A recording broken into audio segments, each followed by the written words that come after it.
ಶಾಖೆಗಳಲ್ಲಿ ಕಲಿಸುವಂತಹ ವಿಚಾರಗಳ ಬಗ್ಗೆ ಕೂಡ ಇದೀಗ ಚರ್ಚೆಗೆ ಒಳಪಡ್ತಾ ಇದೆ. ಶಾಖೆಯಲ್ಲಿ ಪ್ರಮುಖವಾಗಿ ಧರ್ಮದ ಹೆಸರಲ್ಲಿ ಅಮಲನ್ನ ತಲೆಗೆ ತುಂಬಲಾಗುತ್ತೆ.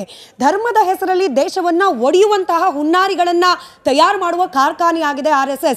ಒಬ್ಬ ಮುಸಲ್ಮಾನ, ನೀವು ಅದಕ್ಕಾಗಲೇ ಉತ್ತರ ಕೊಟ್ರಿ, ಬಟ್ ಈ ಪ್ರಶ್ನೆಗಳು ಕೂಡ ಚರ್ಚೆಗೆ ಒಳಪಟ್ಟಿರೋದ್ರಿಂದ ಒಬ್ಬ ಮುಸಲ್ಮಾನ RSS ನ ಒಬ್ಬ ಕಾರ್ಯಕರ್ತನೋ ಅಥವಾ ಒಬ್ಬ ನಾಯಕನೋ ಆಗ್ಲಿಕ್ಕೆ ಸಾಧ್ಯವೇ ಇಲ್ಲದಂತಹ ವ್ಯವಸ್ಥೆ RSS ಒಳಗಿದೆ. ಬೇಸಿಕಲಿ ಧರ್ಮದ ಅಮಲನ್ನ ತುಂಬುವಂತಹ ಕಾರ್ಖಾನೆ RSS ಧರ್ಮದ ಅಮಲನ್ನು ತುಂಬಿದೆಯೋ ಇಲ್ವೋ ಗೊತ್ತಿಲ್ಲ. ಆದರೆ RSS ತುಂಬುತ್ತೆ ಅಂತ ಹೇಳ್ಕೊಂಡು ಸ್ವಾತಂತ್ರ್ಯದ ಲಾಗಾಯಿತು ಇವರು ಮಾಡ್ತಿರುವಂಥ ಪ್ರಯತ್ನ ಇದೆಯಲ್ಲ, ಅದು ಆರ್ಡಿನರಿ ಆಗಿರುವಂಥ ಸಂಗತಿ ಅಲ್ಲ. ಇವರು ಸಾವರ್ಕರ್ರ ಕುರಿತಂತೆ ಇದೇ ಗೂಬೆಯನ್ನು ಕೂರಿಸಿದ್ರು ಮುಸಲ್ಮಾನರ ಓಟನ್ನು ತೆಗೆದುಕೊಳ್ಳಿಕ್ಕೆ. ಇವರು RSSನ ಕುರಿತಂತೆ ಇದೇ ಗೂಬೆಯನ್ನು ಕೂರಿಸುವಂಥ ಪ್ರಯತ್ನ ಮಾಡ್ತಾರೆ, ಬರೀ ಮುಸಲ್ಮಾನರ ಓಟು ಗಳಿಸಲಿಕ್ಕೆ. ಮತ್ತು ಎರಡನೇದೇನು ಗೊತ್ತೇನು, ಇವ್ರಿಗೆಲ್ರಿಗೂ ಇರೋದು ಒಂದೇ ಏನು ಅಂತಂದ್ರೆ, ಮುಸಲ್ಮಾನರ ತಲೆಯಲ್ಲಿ RSS ಅನ್ನುವಂಥ ಒಂದು ಹೆದರಿಕೆಯನ್ನ, ಗೂಬೆಯನ್ನ ಯಾವಾಗಲೂ ಕೂರಿಸಿ ಅವರನ್ನ ಹಿಂದೂ ಸಮಾಜದಿಂದ ಪ್ರತ್ಯೇಕವಾಗಿ ಇರಿಸಬೇಕು ಅಂತ.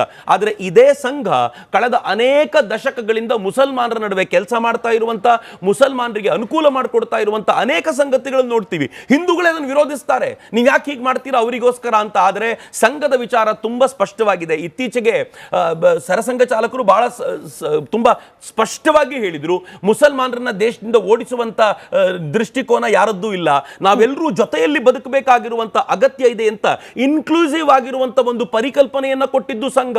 ಆದರೆ ಈ ಹಿನ್ನೆಲೆಯಲ್ಲಿ ಸಂಘ ಈ ಪರಿಕಲ್ಪನೆಯನ್ನು ಕೊಟ್ಟಿದೆ ಅಂತ ಮಾತ್ರಕ್ಕೆ ಮುಸಲ್ಮಾನರು ಮಾಡಿರುವಂತ ಎಲ್ಲ ತಪ್ಪುಗಳನ್ನು ಒಪ್ಪಿಕೊಳ್ಳಿ ಅಂತಲ್ಲ. ನಮಗೆ ಗಾಂಧಿ ಸಿಂಡ್ರೋಮ್ ಇಲ್ಲ. ಮಹಾತ್ಮ ಗಾಂಧೀಜಿಯವರಿಗೆ ಒಂದು ಸಿಂಡ್ರೋಮ್ ಇತ್ತು, ಅವರು ಮುಸಲ್ಮಾನರು ಏನ್ ಮಾಡಿದ್ರು ಸರಿ ಅಂತ ಹೇಳ್ತಿದ್ರು. ಒಂದು ಹಂತಕ್ಕೆ ಅವರು ದಲಿತರಿಗೆ ಹೇಳ್ತಾರೆ, ನೀವು ಮುಸಲ್ಮಾನರು ಕ್ರಿಶ್ಚಿಯನ್ರು ಆಗಿ ಕನ್ವರ್ಟ್ ಆದ್ರೆ ನಂಗೆ ಬೇಜಾರಿಲ್ಲ, ಆದರೆ ಪ್ರತ್ಯೇಕವಾಗಿರುವಂತ ಒಂದು ಎಲೆಕ್ಟೋರಲ್ ಇದನ್ನು ಕೇಳಿದ್ರೆ ಬಹಳ ಸಂಕಟ ಅನ್ಸುತ್ತೆ ನನಗೆ, ಅದು ಹಿಂದೂಗಳ ನಡುವೆ ಡಿವೈಡ್ ಉಂಟು ಮಾಡುತ್ತೆ ಅಂತ. ಅಂದ್ರೆ ಅವ್ರಿಗೊಂದು ಸಿಂಡ್ರೋಮ್ ಏನಿತ್ತು ಅಂದ್ರೆ, ಮುಸಲ್ಮಾನರ ಕನ್ವರ್ಟ್ ಆದ್ರೆ ಪರವಾಗಿಲ್ಲ, ಹಿಂದೂಗಳಲ್ಲಿ ಪ್ರತ್ಯೇಕತೆಯನ್ನು ಉಳಿಸಬೇಡಿ ಅಂತ. ಅದೇ ಸಿಂಡ್ರೋಮ್ ಇವತ್ತು ಕಾಂಗ್ರೆಸ್ಗೂ ಇದೆ, ಆದ್ರೆ ಯಾವತ್ತೂ ಸಂಘಕ್ಕಿಲ್ಲ. ಸಂಘ ತುಂಬಾ ಸ್ಪಷ್ಟವಾಗಿ ಹೇಳುತ್ತೆ, ಅತ್ಯಂತ ಶ್ರೇಷ್ಠವಾದ್ದು ಯಾವುದು, ರಾಷ್ಟ್ರವೇ ಶ್ರೇಷ್ಠವಾದ್ದು, ರಾಷ್ಟ್ರೋಪರಿ ಯಾವುದೂ ಇಲ್ಲ, ಈ ರಾಷ್ಟ್ರಕ್ಕೆ ಯಾವುದು ಒಳಿತೋ ಅದನ್ನು ಮಾಡಬೇಕು ಅಂತ ನನ್ನಂತ ಕೋಟ್ಯಂತರ ಜನರಿಗೆ ಪಾಠ ಮಾಡಿರೋದು ಸಂಘವಾಗಿರೋದ್ರಿಂದ, ಯಾವ್ಯಾವ ಮುಸಲ್ಮಾನನಿಗೆ ಭಾರತವೇ ಶ್ರೇಷ್ಠ ಅಂತ ಅನಿಸುತ್ತೋ ಅವನ ಸಂಘವನ್ನ ಅಷ್ಟೇ ಗೌರವಿಸ್ತಾನೆ, ಸಂಘದ ಜೊತೆ ಕೆಲಸ ಮಾಡ್ತಾನೆ, ರಾಷ್ಟ್ರೀಯ ಮುಸ್ಲಿಂ ಮಂಚಿನಲ್ಲಿ ಅತ್ಯಂತ ಪ್ರೀತಿಯಿಂದ ಕೆಲಸ ಮಾಡ್ಲಿಕ್ಕೆ ಅವನಿಗೆ ಸಾಧ್ಯ ಆಗುತ್ತೆ. ಇಲ್ಲ, ನನಗೆ ನನ್ನ ಮತವೇ ದೊಡ್ಡದ್ದು, ನನಗೆ ಮತಕ್ಕಿಂತ ದೊಡ್ಡದ್ದು ಯಾವುದೂ ಇಲ್ಲ, ಈ ಮತಕ್ಕೋಸ್ಕರ ನಾನು ಅಗತ್ಯ ಬಿದ್ದರೆ ಪಾಕಿಸ್ತಾನವನ್ನ ಬೆಂಬಲಿಸ್ತೀನಿ, ಅಗತ್ಯ ಬಿದ್ದರೆ ಇರಾನ್ ಅನ್ನು ಬೆಂಬಲಿಸ್ತೀನಿ, ಅಗತ್ಯ ಬಿದ್ದರೆ ನಾನು ಪ್ಯಾಲೆಸ್ತೈನ್ ಬೆಂಬಲಿಸ್ತೀನಿ ಅನ್ನೋನು ಸಹಜವಾಗಿ ಸಂಘದ ಜೊತೆಗೆ ಇರ್ಲಿಕ್ಕೆ ಸಾಧ್ಯವಾಗೋದಿಲ್ಲ. ಸರಿ, ರಾಷ್ಟ್ರ ಪ್ರೇಮವನ್ನೇ ಕಲಿಸಿಕೊಡುವ RSS ನಲ್ಲಿ ರಾಷ್ಟ್ರಧ್ವಜ ಹಾರಾಟ 5 ದಶಕದ ತನಕ ಆಗ್ಲೇ ಇಲ್ಲ. ಈ ದಿನಕ್ಕೂ ಕೂಡ ರಾಷ್ಟ್ರಗೀತೆ ಅಂತ ಒಪ್ಪೋದೇ ಇಲ್ಲ RSS ನವರು. ಇದೆಂಥ ದೇಶಭಕ್ತಿ, ಇದೆಂಥ ರಾಷ್ಟ್ರ ಪ್ರೇಮ. ಇದೇ RSS ವಂದೇ ಮಾತರಮನ್ನ ತನ್ನ ಪ್ರತಿಯೊಂದು ಕಾರ್ಯಕ್ರಮಗಳಲ್ಲೂ ಬಹಳ ಹೆಮ್ಮೆಯಿಂದ ಆಡುತ್ತೆ. ಬಟ್ ಅದು ರಾಷ್ಟ್ರಗೀತೆ ಅಲ್ಲ. ಹೌದು, ರಾಷ್ಟ್ರಗಾನವೂ ಹೌದು. ನಾವು ಜನಗಣ ಮನವನ್ನು ಅತ್ಯಂತ ಪ್ರೀತಿಯಿಂದ ನಾವು ಹಾಡ್ತೀವಿ, ಪ್ರತಿಯೊಬ್ಬರು ಹಾಡ್ತೀವಿ. ರಾಷ್ಟ್ರಗೀತೆಯನ್ನ RSS ಯಾವತ್ತೂ ವಿರೋಧಿಸಿದ ಉಲ್ಲೇಖ ಎಲ್ಲೂ ಇಲ್ಲ. ರಾಷ್ಟ್ರಗೀತೆಯನ್ನ ಕಂಪಲ್ಸರಿಯಾಗಿ ಹಾಡಬೇಕು ಅಂತ ಎಲ್ಲೂ ಹೇಳಿರಲಿಲ್ಲ. ಸೊ ರಾಷ್ಟ್ರಗೀತೆಯನ್ನ ಎಲ್ಲೆಲ್ಲಿ ಅಗತ್ಯ ಇದೆಯೋ ಅಲ್ಲೆಲ್ಲ ಧ್ವಜದ ಮುಂದೆ ಅತ್ಯಂತ ಪ್ರೀತಿಯಿಂದ ರಾಷ್ಟ್ರೀಯ ಸ್ವಯಂ ಸೇವಕ ಸಂಘ ಹಾಡುತ್ತೆ. ರಾಷ್ಟ್ರೀಯ ಸ್ವಯಂ ಸೇವಕ ಸಂಘ ಧ್ವಜವನ್ನ ಹಾರಾಡಿಸೋದಿಲ್ಲ ಎಲ್ಲೂ ಅಂತ ಕೂಡ ಹೇಳುವಂತ ಆಲೋಚನೆ ಇದೆ. ಬಹಳ ಜನರಿಗೆ ಗೊತ್ತಿಲ್ಲ, ಅನೇಕ ದಶಕಗಳವರೆಗೆ ಸ್ವಯಂ ಸೇವಾ ಸಂಸ್ಥೆಗಳಲ್ಲಿ ಅಥವಾ ಪ್ರೈವೇಟ್ ಆಗಿ ಧ್ವಜವನ್ನ ಹಾರಿಸಬಹುದಾ ಅನ್ನೋ ಪ್ರಶ್ನೆಗೆ ಉತ್ತರವೇ ಇರಲಿಲ್ಲ. ಆನಂತರ ಯಾವಾಗ ಅದಕ್ಕೆ ಉತ್ತರ ಸಿಕ್ತೋ ಆನಂತರದಿಂದ ರಾಷ್ಟ್ರಧ್ವಜವನ್ನ ಪ್ರತಿಯೊಂದು ನಮ್ಮ ಕಾರ್ಯಾಲಯಗಳ ಮೇಲೂ ಹಾರಿಸುವಂತ ಪ್ರಕ್ರಿಯೆ ನಡೆಯುತ್ತೆ. ರಾಷ್ಟ್ರೀಯ ಸ್ವಯಂ ಸೇವಕ ಸಂಘ ತನಗಾಗಿ, ತನ್ನ ಗುರುವಾಗಿ ಒಂದು ಧ್ವಜವನ್ನ ಆರಿಸಿಕೊಂಡಿದೆ, ಅದನ್ನು ಗುರುವಾಗಿ ಸ್ವೀಕಾರ ಮಾಡುತ್ತೆ. ಯಾರೋ ಗುರುವಾಗಿ ಒಂದು ಮೂರ್ತಿಯನ್ನ ಆರಿಸಿಕೊಳ್ತಾರೆ, ಆ ಗುರುವಿನ ಮುಂದೆ ಹಣೆ ಬಾಗ್ತಾರೆ. ಯಾರೋ ಒಂದು ಸಂಕೇತವನ್ನು ಗುರುವಾಗಿ ಸ್ವೀಕರಿಸ್ತಾರೆ, ಅದರ ಮುಂದೆ ತಲೆ ಬಾಗ್ತಾರೆ. ಯಾರೋ ಒಬ್ಬರು ಒಂದು ಪುಸ್ತಕವನ್ನು ಗುರುವಾಗಿ ಸ್ವೀಕಾರ ಮಾಡ್ತಾರೆ, ಅದರ ಮುಂದೆ ತಲೆ ಬಾಗ್ತಾರೆ.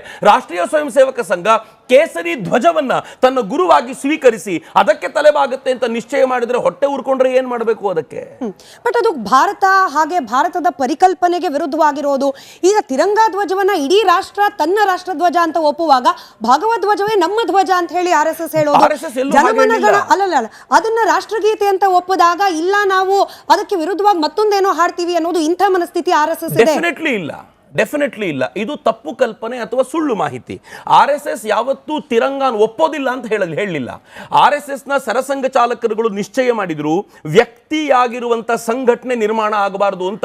ಇದು ಭಾರತದ ಪರಂಪರೆಯ ಮೂಲ ಸತ್ವ. ಭಾರತದ ಪರಂಪರೆ ಹೇಳುತ್ತೆ ವ್ಯಕ್ತಿ ಆಧಾರಿತವಾಗಿರುವಂತದ್ದು ಯಾವುದು ಶಾಶ್ವತವಾಗಿ ಉಳಿಯೋದಿಲ್ಲ, ಯಾವುದು ವ್ಯಕ್ತಿಯನ್ನ ಮೀರಿ ನಿಲ್ಲುತ್ತೋ ಅದು ಉಳಿಯುತ್ತೆ. ಹಾಗಿದ್ರೆ ವ್ಯಕ್ತಿ ಇರುವಂತ ಜಾಗದಲ್ಲಿ ಏನ್ ಮಾಡಬೇಕು? ಇದು RSS ಮೊದಲಿಗೆ ಹೇಳಿದ್ದಲ್ಲ. ಸಿಖ್ಖರ ಗುರುಗಳಾಗಿರುವಂತ ಗುರು ಗೋವಿಂದ್ ಸಿಂಗರು ಹೇಳಿದ್ರು. ಗುರು ಗೋವಿಂದ ಸಿಂಗರು ಅಂದ್ರೆ ನನ್ನ ನಂತರ ಮತ್ತೆ ಯಾವ ಗುರುಗಳು ಅಂತ ಹುಡುಕಾಡ್ತಾ ಇರುವಂತಿಲ್ಲ.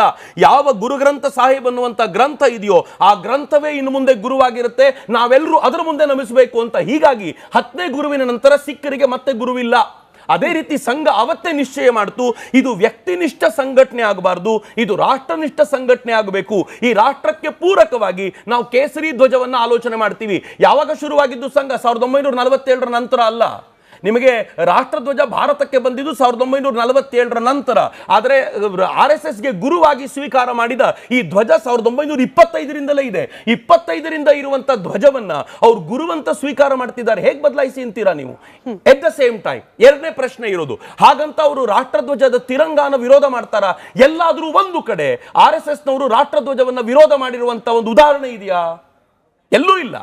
ಅವರು ರಾಷ್ಟ್ರಧ್ವಜಕ್ಕೆ ಈ ದೇಶದ ಸಾಮಾನ್ಯ ವ್ಯಕ್ತಿ ಏನ್ ಗೌರವ ಕೊಡಬೇಕೋ ಅದಕ್ಕಿಂತಲೂ 100 ಪಟ್ಟು ಹೆಚ್ಚು ಗೌರವ ಕೊಡ್ತಾನೆ. ಇನ್ನೂ ಚೆನ್ನಾಗಿ ಹೇಳೋದಾದ್ರೆ, ಯಾರು ಸಂಘದ ಶಾಖೆಗೆ ಹೋಗಿ ಬಂದು ಧ್ವಜ ಪ್ರಣಾಮ ಮಾಡಿ ಬಂದಿರ್ತಾನೋ ಅವನು ರಾಷ್ಟ್ರಧ್ವಜಕ್ಕೆ ಉಳಿದವರೆಲ್ಲರಿಗಿಂತಲೂ ಹೆಚ್ಚು ಗೌರವ ಕೊಡ್ತಾನೆ. ಯಾಕೆ ಅಂತಂದ್ರೆ ರಾಷ್ಟ್ರವನ್ನ ಗೌರವ ಪಡಿಸೋದು, ಗೌರವ ಕೊಡೋದು ಹೇಗೆ ಅಂತ ಸಂಘ ಹೇಳ್ಕೊಟ್ಟಿದೆ ಅಂತ.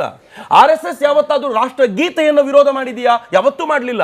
ಆದರೆ ಅವರಿಗೆ ನಮಸ್ತೆ ಸದಾ ವತ್ಸಲೆ ಅಂತ ಗುರುವಿನೆದುರಿಗೆ ಪ್ರಾರ್ಥನೆ ಮಾಡುವಂತ ಪರಿಕಲ್ಪನೆ ಇದೆ. ಅವನ ಸಂಘಟನೆ ಒಳಗೆ ಸೇರ್ಕೊಂಡಾಗ ಅವನು ಗುರುವಿಗೆ ಪ್ರಾರ್ಥನೆ ಸಲ್ಲಿಸ್ತಾನೆ. ಅದಾದ ನಂತರ ಅವನು ಹೊರಗಡೆ ಬಂದಾಗ ರಾಷ್ಟ್ರಗೀತೆಗೆ ಮತ್ತು ರಾಷ್ಟ್ರ ಗಾನಕ್ಕೆ ಸಮನಾದ ಗೌರವವನ್ನು ಕೊಟ್ಟು ರಾಷ್ಟ್ರ ಧ್ವಜಕ್ಕೂ ಅಷ್ಟೇ ಗೌರವವನ್ನು ಕೊಡುವ ಪರಿಕಲ್ಪನೆ ಇದೆಯಲ್ಲ, ಅದು ಸಂಘ ಕಲಿಸಿದೆ ನಮಗೆ. ರಾಷ್ಟ್ರಗೀತೆಯನ್ನ ಬ್ರಿಟಿಷರ ರಾಣಿಗೆ ಹೊಗಳಲಿಕ್ಕೆ ಅಥವಾ ಆಕೆಯನ್ನ ಮೆಚ್ಚಿಸಲಿಕ್ಕೆ ಬರೆದಂತಹ ಗೀತೆ ಅನ್ನೋ ಒಂದು ಸುಳ್ಳು ಕಥೆಯನ್ನ ಕಟ್ಟಿರೋದು RSS ನಿಂದ ಬಂದವರೇ. ಈ ರೀತಿಯ ಚರ್ಚೆ ಕೂಡ ನೆನ್ನೆ ಮೊನ್ನೆ ನಡೆದಿದೆ. ಅದೇ ಕಾಂಗ್ರೆಸ್ನ ನಾಯಕರು ಹೇಳ್ತಿದ್ದಾರೆ ಮತ್ತೊಮ್ಮೆ. ಅಲ್ಲ, ಬಟ್ ಅದು ಸುಳ್ಳ? ಯಾವ ಸುಳ್ಳು? ಅವ್ರು ಹೇಳ್ತಿರೋದು ಸರಿ ಅನ್ನೋದಾದ್ರೆ ಸರಿ, ತಪ್ಪು ಅನ್ನೋದಾದ್ರೆ ನಿಮ್ಮ ವ್ಯಾಖ್ಯಾನ. ಅವ್ರು ಹೇಳ್ತಿರೋದು ಮಾತ್ರಕ್ಕೆ ಯಾವುದೊಂದು ವಿಚಾರ ಸುಳ್ಳಾಗ್ಲಿಕ್ಕೆ ಸಾಧ್ಯ ಇಲ್ಲ. ಭಾರತ ಭಾಗ್ಯ ವಿಧಾತ ಅಂತ ಕರೆದಿರೋದು ಯಾರನ್ನ? ಆಯ್ತು, ಆ ಭಾರತ ಭಾಗ್ಯ ವಿಧಾತ ಅಂತ ಕರೆದಿರೋ ನಂತರ ಅದನ್ನು ಒಪ್ಪಿಕೊಂಡ ನಂತರ ನಾನು ಅದ್ರ ಬಗ್ಗೆ ತುಂಬಾ ಡೀಟೇಲಿಗೆ ಹೋಗೋದಿಲ್ಲ. ಅದು ಯಾವಾಗ ಹಾಡಿದ್ದು, ಮೊದಲನೇ ಬಾರಿಗೆ ಅದರ ಗೀತೆ ಎಲ್ಲಿ ಅವರು ಬರೆದಿರೋ ವಿಚಾರ ಬೇರೆದಿರಬಹುದು. ಹಾಡಿದ್ದು ಎಲ್ಲಿಗೆ, ಯಾವತ್ತು ಹಾಡಿದ್ರು ಅದನ್ನ ಮೊದಲನೇ ಬಾರಿಗೆ ಹಾಡಿದ್ದು ಎಲ್ಲಿ? ಅದು ಯಾರು ಬಂದಾಗ ವೆಲ್ಕಮ್ ಗೀತೆಯಾಗಿ ಅದನ್ನು ಹಾಡಲಾಯಿತು. ಯಾರೋ ಬಂದಾಗ ನೀವು ಹಾಡಿದಂಥ ಒಂದು ಸ್ವಾಗತ ಗಾನವನ್ನ ನೀವು ಮತ್ತೊಂದು ಕಡೆ ಎಲ್ಲೋ ಬಳಸಿದ್ರೆ ಅದರ ಪ್ರಭಾವ ಹೇಗಿರ್ಬೋದು? ಕಾಲಕ್ರಮದಲ್ಲಿ ಮರೆತಿರುವಂಥ ಸಮಾಜ ಅದನ್ನು ಹಾಗೆ ಸ್ವೀಕಾರ ಮಾಡ್ಬೋದು, ನಾನು ಒಪ್ಕೊಳ್ತೀನಿ. ಆದರೆ ಯಾವ ಸಮಾಜ ಅದನ್ನು ಹಾಡಿ ಅದನ್ನು ಈ ಪಂಚಮ ಜಾರ್ಜನ ಸ್ವಾಗತಕ್ಕೆ ಅಂತ ಹಾಡಿದಂಥ ಗೀತೆಯನ್ನ ಅವತ್ತಿನ ದಿನಗಳಲ್ಲಿ ಅದನ್ನು ರಾಷ್ಟ್ರಗೀತೆ ಅಂತ ಸ್ವೀಕಾರ ಮಾಡಬೇಕಾದ್ರೆ ಎಷ್ಟು ಕಷ್ಟ ಆಗಿದ್ದಿರ್ಬೋದು. ವಿಷ್ಣು ದಿಗಂಬರ್ ಪುಲಸ್ಕರ್ರು ಅವರು ಆಲ್ ಇಂಡಿಯಾ ರೇಡಿಯೋದಲ್ಲಿ ವಂದೇ ಮಾತರಮನ್ನ ಹಾಡಲಿಕ್ಕೆ ಅಂತ ನಿಂತಾಗ ವಿಷ್ಣು ದಿಗಂಬರ್ ಪುಲಸ್ಕರ್ಗೆ ವಂದೇ ಮಾತರಂ ಹಾಡಬಾರದು ಅಂತ ಹೇಳಿದ್ಯಾಕೆ? ಇದೇ ವಿಷ್ಣು ದಿಗಂಬರ್ ಪುಲಸ್ಕರ್ರು ಯಾಕೆ ವಂದೇ ಮಾತರಂ ರಾಷ್ಟ್ರಗೀತೆ ಆಗಬಾರದು ಅಂತ ಕೇಳಿದಾಗ ಜವಾಹರ್ಲಾಲ್ ನೆಹರು ಏನು ಉತ್ತರ ಕೊಟ್ಟರು? ಜವಾಹರ್ಲಾಲ್ ನೆಹರು ಹೇಳಿದ್ರು ಇಂಗ್ಲಿಷ್ ಬ್ಯಾಂಡಿಗೆ ಸೆಟ್ ಆಗೋದಿಲ್ಲ ಇದು ಅಂತ. ಇಂಗ್ಲಿಷ್ ಬ್ಯಾಂಡಿಗೆ ಸೆಟ್ ಆಗೋದಿಲ್ಲ ಅನ್ನೋ ಕಾರಣಕ್ಕೋಸ್ಕರ ವಂದೇ ಮಾತರಂ ಬೇಡ ಅನ್ನೋದಾದ್ರೆ ನಾನು ವಂದೇ ಮಾತರಮನ್ನ ಇಂಗ್ಲಿಷ್ ಬ್ಯಾಂಡಿಗೆ ಸೆಟ್ ಮಾಡಿಕೊಟ್ಟು